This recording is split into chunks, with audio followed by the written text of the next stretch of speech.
Rather, we have to understand that it's a disease that has serious social and economic consequences, and whose effects reach beyond the individual patients who have it to burden and handicap the families, communities, and countries where it's not. The title of today's event is Voices of TB, and I'd like to thank everyone for coming, and I'd also like to thank the panel of distinguished advocates for being here today.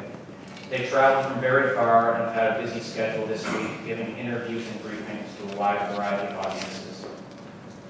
They come from countries from all over the world, including here in the United States, showing that TB isn't a local problem relegated to individual communities in faraway places. TB is a global problem that requires a global solution and poses a threat to all of us. We'll hear stories today of unique struggles that are representative of how TB manifests in different communities. And these stories will expose the complex ways that TB can affect all aspects of a patient's life, turning what's a treatable disease into a life-altering event that, even if cured, can threaten the economic security and stability of every family that it touches. Often when we think of health issues, we imagine a linear progression of events. A patient is diagnosed, then a patient receives treatment, and finally a patient is cured. But things are never that simple with TB. There's almost always a complex path to getting healthy, a path that's fraught with obstacles stemming from social responsibilities to economic hardship to stigma. Today we'll hear what are sometimes heartbreaking stories of misdiagnosis and toxic drugs, complicated treatment regimens, and the death of friends and family. But there's an important point here that we need to remember. Throughout it all, remember that the panelists here today, like so many others who have struggled with TB, are survivors. And their presence here shines a light on the painful truth that TB is treatable. And if TB is treatable, why isn't everyone a survivor? TB does kill, but to put it simply, it doesn't have to. And today's event bears witness to the fact that the global community must do better. Hearing stories of triumph and the difficult path that led there is a poignant way to put into perspective all of the hardships that so many organizations are fighting to end. And to be clear, the experiences that our panelists have had do represent an extraordinarily difficult path. And in many cases, they were cured because they fought through the challenges of poor health systems, and not because they were surrounded by competent ones. The continued emergence of multi-drug resistant and extensively drug-resistant TB shows us that the advances in the disease are outpacing our advances in treating it. To paraphrase, our reach for a solution slightly exceeds our grasp, and it's in the distance between those two that the severity of the problem is exposed. It's in the distance between those two where we find not only those who have passed away, but all those whose lives have been greatly complicated and burdened by TB. The families that have been torn apart, the children who have been pulled out of school, and the men and women who have lived with an unfair stigma that can affect both their social lives and economic security. We're all bombarded with a constant stream of images and stories of death, disease, and destruction to such a degree that many times we just want to turn away and stop looking. One issue bleeds into the next, and an image of one disease becomes representative of all disease, and we're left wondering how to make sense of the people we're seeing in the pictures and the stories we're reading about in the newspaper. Our challenge, either as journalists or as advocates, is to encourage people to keep looking, to make people understand the people we see in the pictures or read about in the articles and the issues that they're dealing with are part of the same world and the same reality that we live in. They aren't some kind of other whose lives play out in places and in ways so far removed from what we know that we can't relate to it. They aren't people that exist only in the pages of newspapers or magazines or in an image on a computer screen. This is real, and the issues that this is real, and their stories represent reality in a huge part of the world.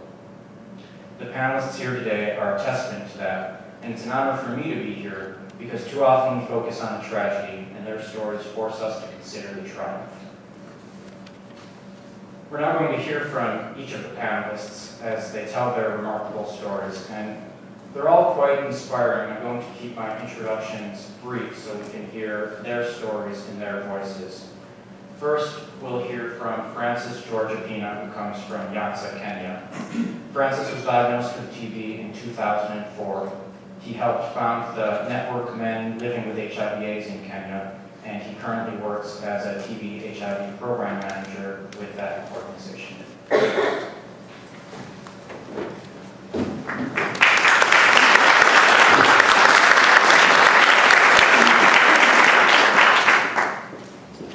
Good afternoon, ladies and gentlemen. I'm very privileged and humbled by this opportunity to be here and share my story with you. I come from Kenya. I'm 51 years old. I'll be actually 51 on May 5th this year. And I thank God that I'm able to reach that age. Otherwise, so many of us who have actually undergone the kind of atrocities that are associated with TB and HIV have not been able to get to that age. This afternoon, I'm very, very happy to be here and share my story with you. Year 2003, 2004, I contracted TB. It was not easy for doctors to get TB, but rather to detect TB in me because I was HIV positive. And during that time, if you may all remember, is that the late 90s and the early 2000s, it was not easy to manage HIV because the ARVs were not there.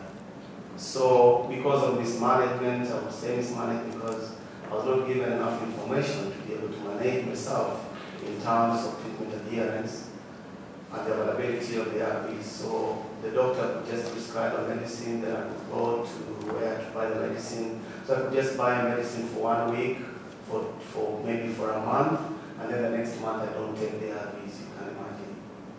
So due to that, I became resistant to first-line drugs. All of them could not work.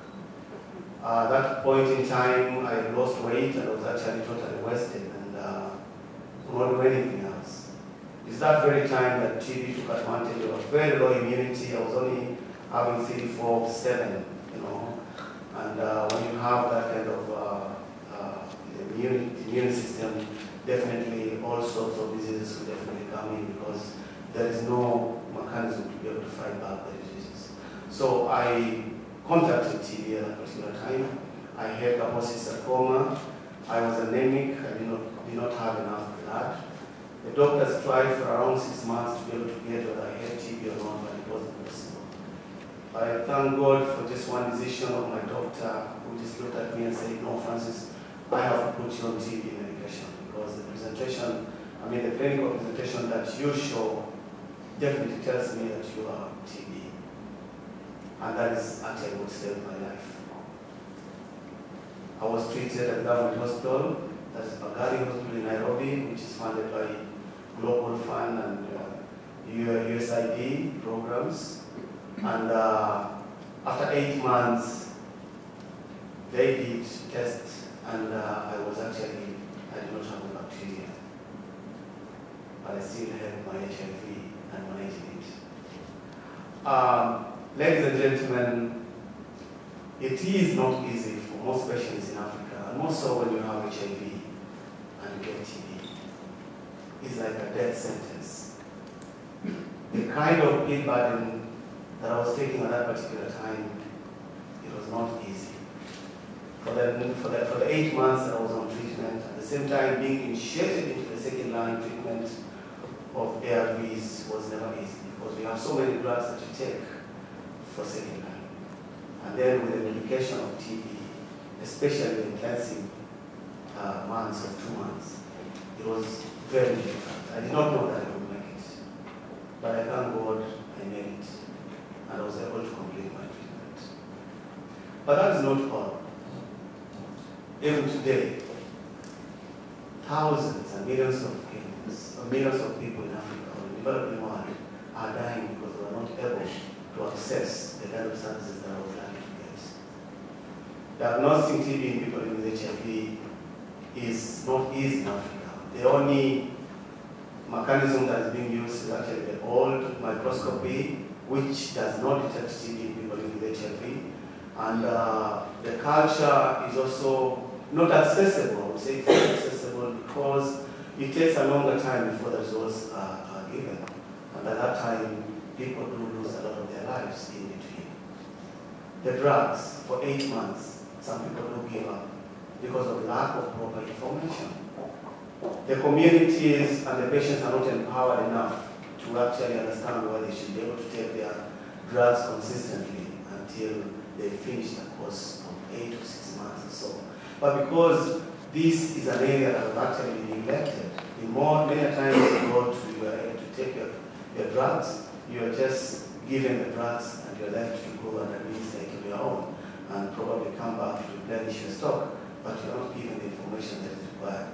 I think it is important that we put money and we invest in educating patients so that we are able to empower them and let them understand the reason why they're taking their medication, that's why they should take their medication.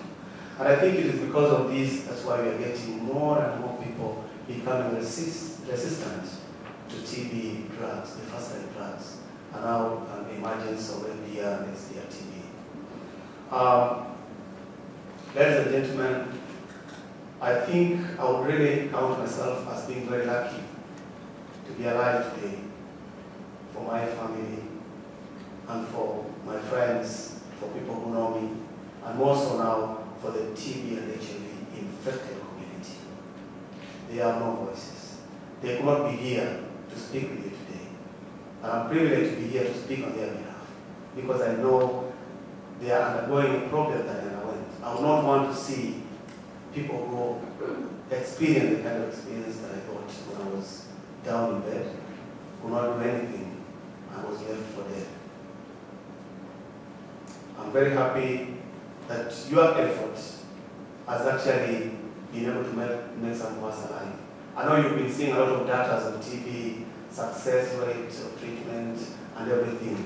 But we want to put a human face into TB that you've been fighting for. I know in your own ways you've really been putting a lot of time, a lot of your energy, a lot of money, but probably you've not seen the results. We are here as the results. We are here as a manifestation that your efforts are bearing fruits, and more still needs to be done. Because so many people are still dying of TB. And yet TB is treatable, TB is a curable disease. I'm very happy that the US government has continued supporting the health programs in Africa. For example, I'm taking my ARVs in a PEPFAR-funded program.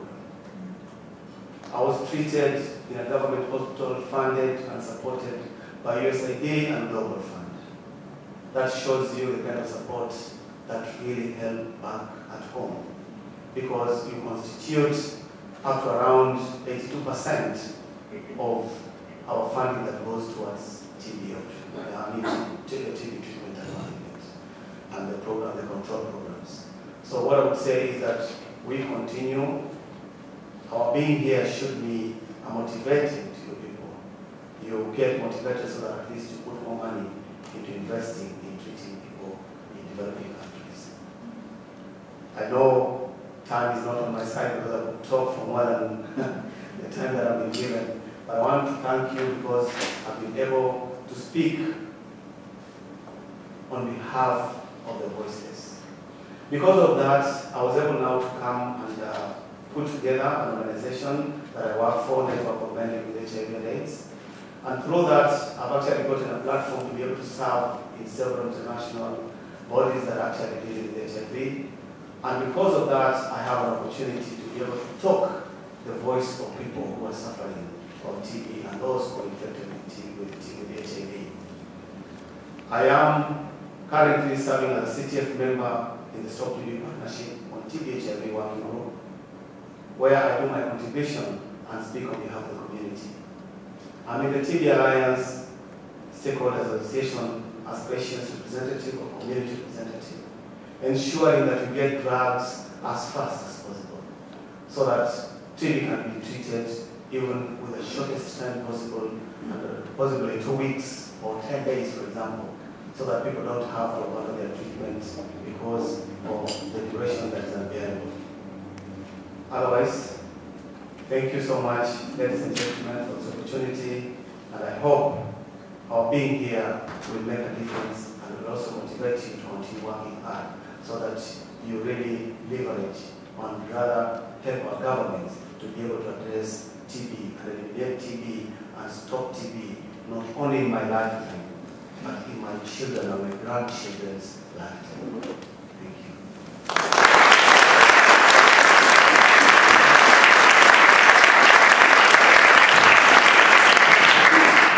Thank you, Francis. Next, we'll hear from Rosalie Stepson, who's here with her daughter Faith. They are originally from the Philippines.